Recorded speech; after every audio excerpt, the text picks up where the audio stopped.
I am hearing from leaders like you all the time that they are being interrupted by people on their team coming and saying, "Hey, I need help with this. I have this problem. Can you solve it for me? Here's my question." They're wanting these leaders to answer questions that they believe that their team could answer on their own, solve problems that they believe their team could solve on their own, or at least they think they should be able to resolve conflicts that they should be able to resolve on their own. And so I ask them when somebody comes to uh, ask you these questions, what is it that you do? And they say, well, I answer them. And then I hope that they will take forward the uh, what they've learned from my answering the question and not ask me that question again. And that very often they're telling me about getting the same question from the same person again and again, having the same kind of problem brought to them again and again by the same person. And they want people to start solving these problems on their own. And then they turn around and they solve the problem for them. And so I then ask, well, it sounds like you've got a lot of judgment around these matters. How did you gain the judgment and the confidence that you have? And they say, well, trial and error, school of hard knocks. And so what I point out to them is that they are denying their team the ability to learn by trial and error. They're denying their team the ability to learn by the school of hard knocks. It's rarely the guidance that gives people the judgment and the confidence to act on their own. And so I've got some guidance for you, which I recognize the irony in that. So you've heard of SMART goals. This is going to be another SMART model, different from SMART goals. So if you think you know this one, right, it's specific and measurable and time based and all that. This is going to be something else entirely. This is the SMART model for building an independent, self-reliant, problem-solving team. And it's all about not solving their problems or answering their questions, but giving them the experience backed up by your experience and your insights and wisdom, and still allowing them to make their own decisions. So let's go through these 5 steps, shall we? So somebody comes and they ask a question, they pose a problem, they tell you about a conflict. And if you're like me, you have that initial impulse to just share how smart you are. It's going to be quick. It's going to be easy. You're going to get them out of your office quickly so that you can get back to your work. These are the temptations that if you are like me, these are the temptations that you are going to feel. So step 1 is to slow down. Right? I have got to recognize, okay, this is one of those moments. And so I can feel myself. I take a deep breath because I'm going to share my wisdom with them, or I'm going to tell them the best way to do it because I know that they aren't going to do it as well as I am. So I take a deep breath to share with them. And I recognize that experience of that kind of quick intake of breath.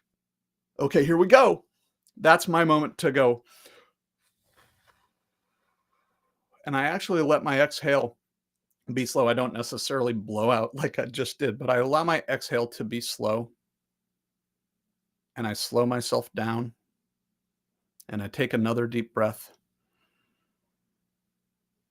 And now I'm under control because I am out of control when people come to me with an issue that they want me to help them resolve. And I know just how I want them to resolve it. Okay, now I'm ready for step 2.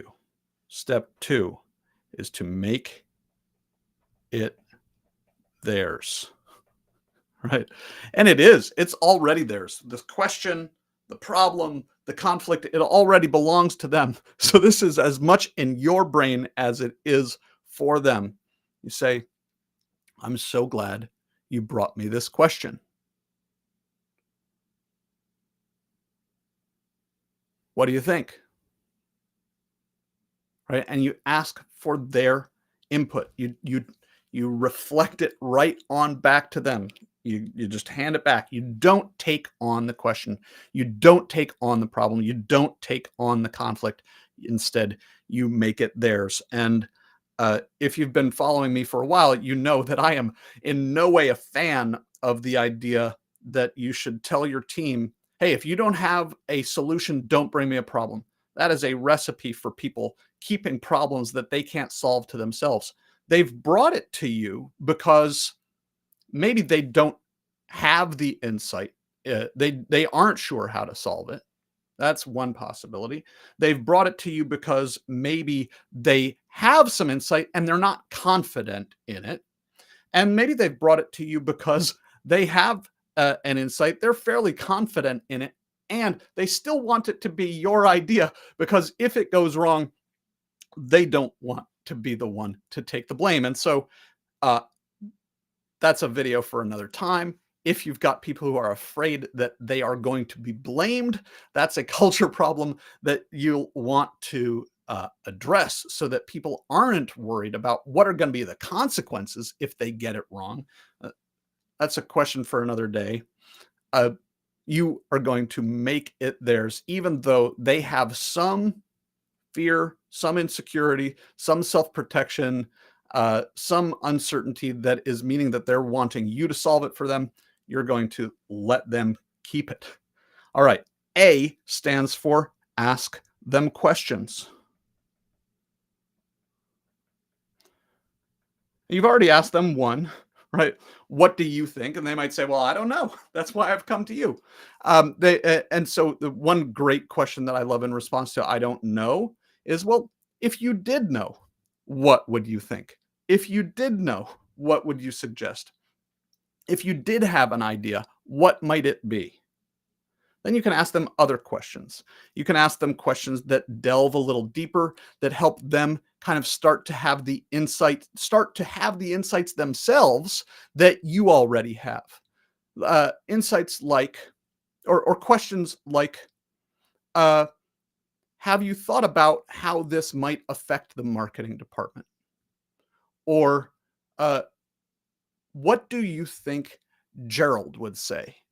Uh, what do you think Betty would have done about this when she was here? Right? You can really ask them questions that start to shift their perspective and get them focused in directions that might give them insight. Uh, and so you are using your insight to help direct their thinking so that they can start to have the insights, the recognitions, the realizations, and the discoveries that you have with your maybe greater experience. All right, moving on to number R. Number R is to reflect your experience. So that we've done this a little bit already in step number A.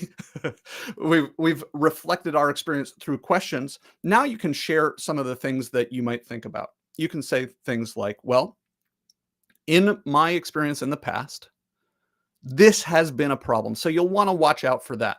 You might say something like, when I faced a similar situation last year, I did this. And this time, people are working remotely. And so, when I did that, back in 2015, when I was facing a similar problem, I had this solution. People weren't working remotely, so that won't work for you exactly. The fact that I did this, that might help you think this through.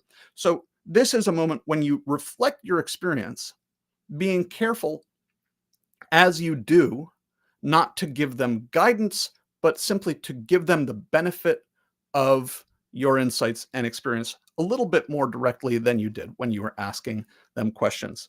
And then the last step, step T. This is for a lot of people, depending on the situation, definitely for me, this is the hardest of the steps. And here you're going to trust their judgment.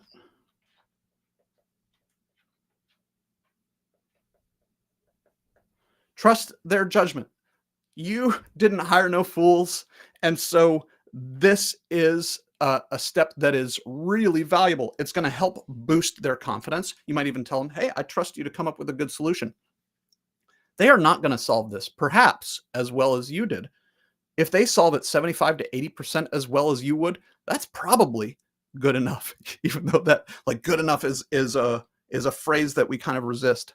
A lot of what you did to build the experience and the knowledge and the insight, uh, and the wisdom that you have is by getting good enough and then slowly refining good enough and better and better and better as you go. They're going to need the opportunity to do the same thing. And if your team is like mine, sometimes you're going to trust their judgment, thinking they're not going to do this as well as I might. And they're going to surprise you by uh, doing this even better than you would, coming up with a solution that maybe you wouldn't have thought of. They are going to resolve this better than you did. And even when they don't, there's a certain magic that's going to happen, because the more you do this, the more quickly they are going to build their skills, their confidence, their insight, and their wisdom. So there you have it. This is the SMART model for building an independent, self-reliant, uh, problem-solving machine in the folks in your company, in the individuals on your team. I hope this has been useful to you.